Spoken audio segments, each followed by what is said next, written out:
go a little bit, so just bear with me. So, Annie and I met sophomore year of high school. We met through an all-girls social club called Kanakai. I was a member and I was trying out for the club. The girls that were trying out had to get signatures of each club member. I remember standing around with my friends when someone pointed out there was a girl standing right behind me. And I turned around, there she was with a big old goofy smile.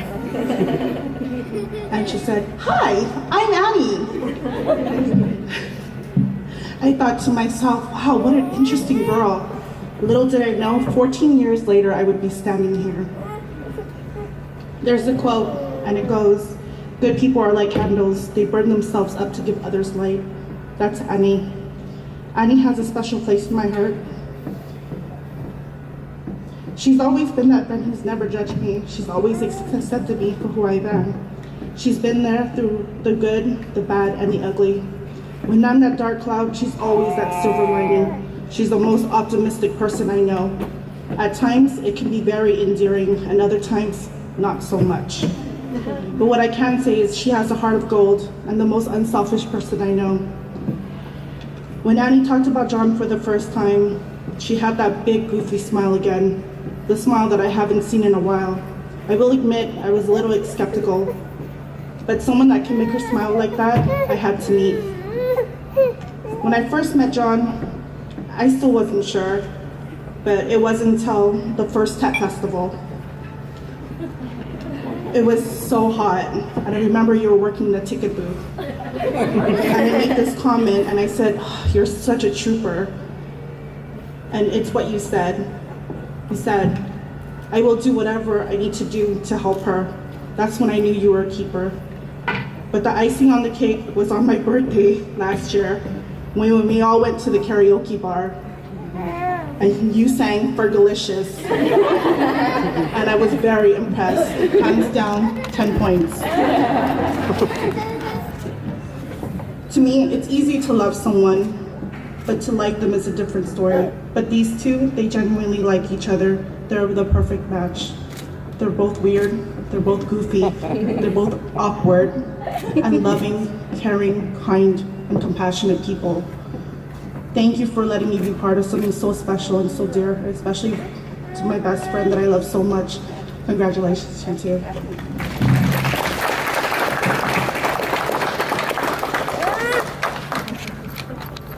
Thank you, Sweetie. Next up, let's hear it from our groomsman, Justin.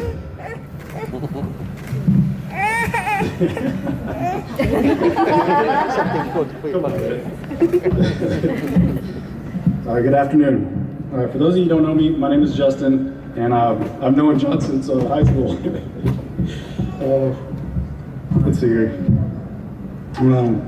John was also going to be a groomsman at my wedding, but unfortunately he was deployed at the time. So before I get started on ridiculing him in front of everyone, I would like to recognize his efforts, his success, and his continued service to our great country.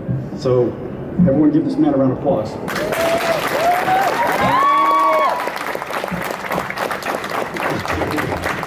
Now, I'm kind of breaking the cardinal rule a little bit, but a lot of stories came to mind when I started to write this speech about, but since this is the peak and moment in John's life, I thought about how he came such a long way. And I thought back to his first girlfriend in high school. It was this little ginger-headed, freckle-faced girl named Shandy Hickman. And she drove around town in a silver and hot pink Honda Civic with a bolted-on body kit. And it had a huge sticker across the windshield that said, "Girly Girl Racer Car Club." And John, too, had a Honda Civic with a bolted-on body kit. And I think he was the only other member of that car club. So that relationship didn't last long, but the Civic did. And John sure thought he was a ladies' man riding around in that car. Now, fast forward a few years, and John was out visiting San Diego, and he thought he'd upped his game. So we went out for bar hopping, and after several drinks, he begins to try to high-five all these girls on the street. This was his new game, and I was like, okay. And he swore it was the best way to get a girl. Needless to say, he went home alone that night. Now, a few months later, I saw John again. We went out, and same thing, he was still all about the high fives. And he was still striking out. Some time went by, and the next time I hear from John, he starts talking about this girl. And he says, how beautiful she is, how smart she is, and all of these things. And the next time we talk, he starts talking about moving to California. And here he is. And not long after, they got engaged, and last month we're in Vegas celebrating John's bachelor party. And it was a long weekend, but it was a good time. And during that weekend, we walked past hundreds, if not probably 1,000 girls. And John didn't try to give out one high five. And I said to myself, this man's in love, and he's found the one. And man, you're right, you found an amazing girl. And sorry, I don't want to get choked up, but all right. And Annie, you have yourself an amazing man. You really do. John is sorry, I don't want to get emotional. John's seriously one of the hardest working, most humble people I know. He's just like his parents, Mr. and Mrs. John Bowie. I mean, they're amazing. And so I know you guys are perfect for each other. And I love you guys. I wish you nothing but the best. And now let's get this done so you can make Henry some cousins. Yeah.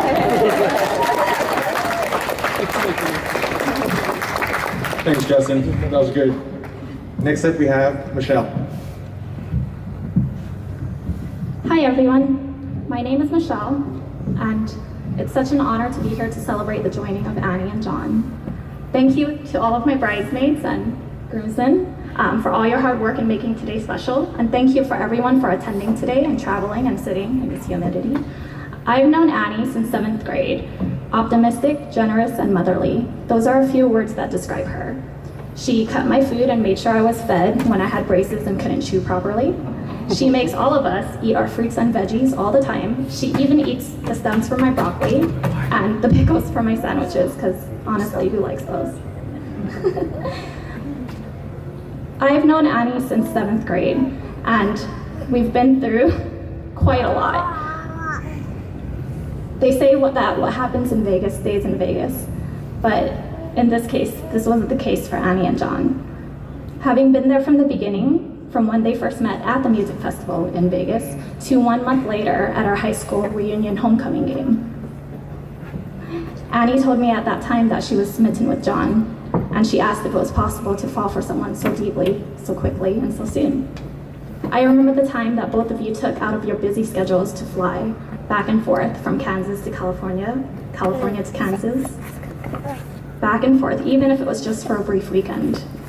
Every moment was cherished, and with every visit, your love grew deeper. Sorry, a little bit nervous. From watching you two support each other in your studies and career, to watching you find your dream house and making it your home, not to mention dragging Annie to go Pokemon hunt at Santa Monica, but then watching you two get engaged on the beach under the pier. I know that what appeared to be seamless was the effort of two people who truly loved one another and were determined to make the relationship work. They didn't just magically fit into each other's lives. They rearranged their lives and made room. They changed priorities, made time for one another, and learned to love each other's little quirks, like Annie's special cooking abilities and John's meticulous planning skills. They say a friend is someone who knows your song and sings it to you when you have forgotten it. Those who love you are not fooled by the mistakes you have made or the dark images you hold about yourself. They remember your beauty when you feel ugly, your innocence when you feel guilty, your wholeness when you feel broken, and your purpose when you are confused. This is what I see in the two of you. When the times are tough and the stress and the craziness seem never ending, you lean on each other, support one another, and you make it work. Annie, I remember when you told me how you felt when John takes your hand and leads you to the dance floor. You found a forever dance partner in him. From John diving in head first, like what Suthi said, to help coordinate all the various festivals and pageants, to Annie trying her hand at fishing and gardening. She does not have a great thumb. And supporting him at his air show. Your dedication and commitment to this relationship makes us believe in the kind of love that cynics would make you feel is impossible. Annie, remember in 8th grade when we were lying on the monkey bars, staring up at the colorful sky and watching the clouds? We talked about what your future would bring. Well, your future is here, and he's standing right next to you. John, you're marrying the best friend a person could ask for, and I'm so excited to officially welcome you to the family. Congratulations, both of you.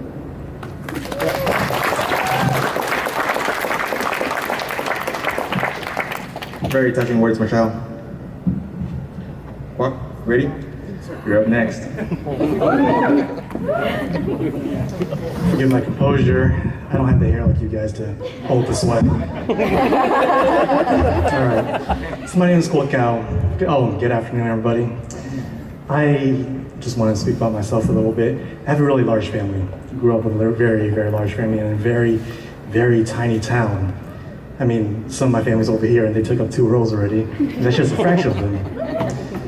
And growing up in a small town, I thought we were the only Asians there. And when I saw John, I didn't know what to think, honestly. I mean, it's not every day you see another Vietnamese brother that's not in my family and is the same age as I am.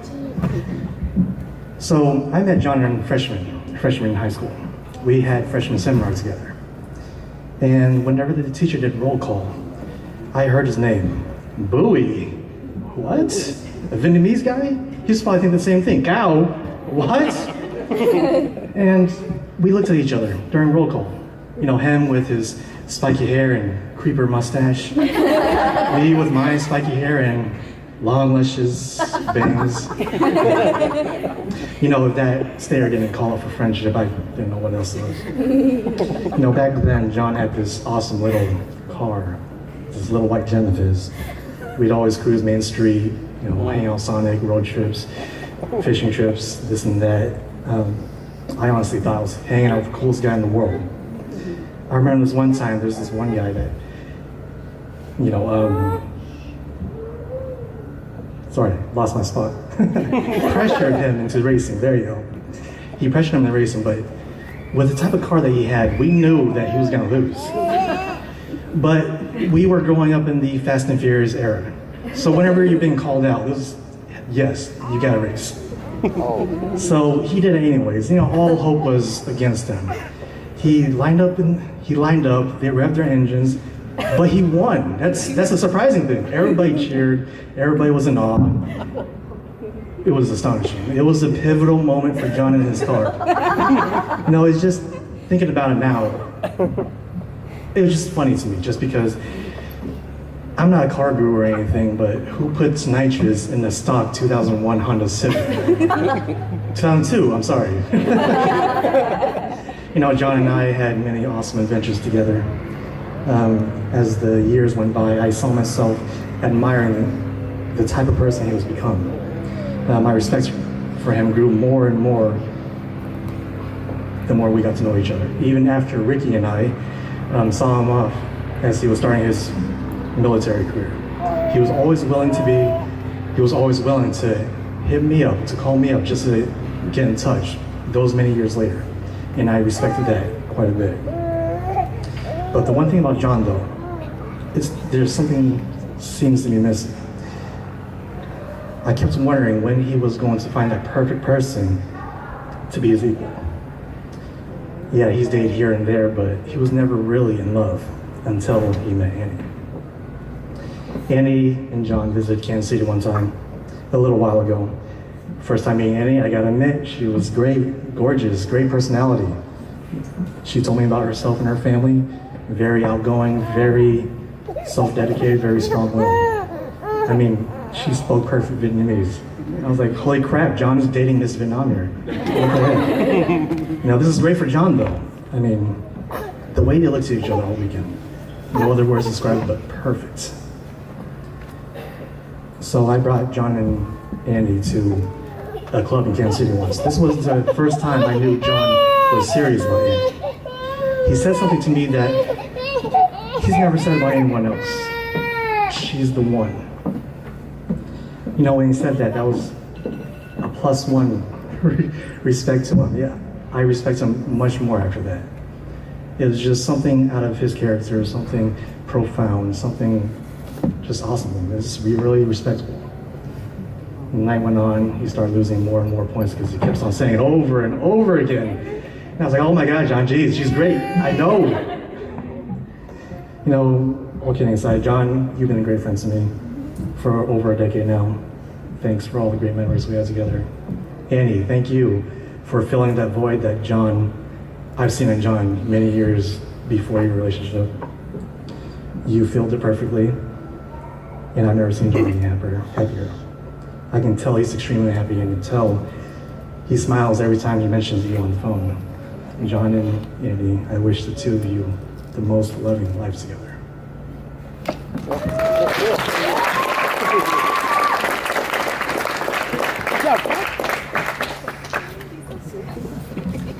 Good speech. Like it.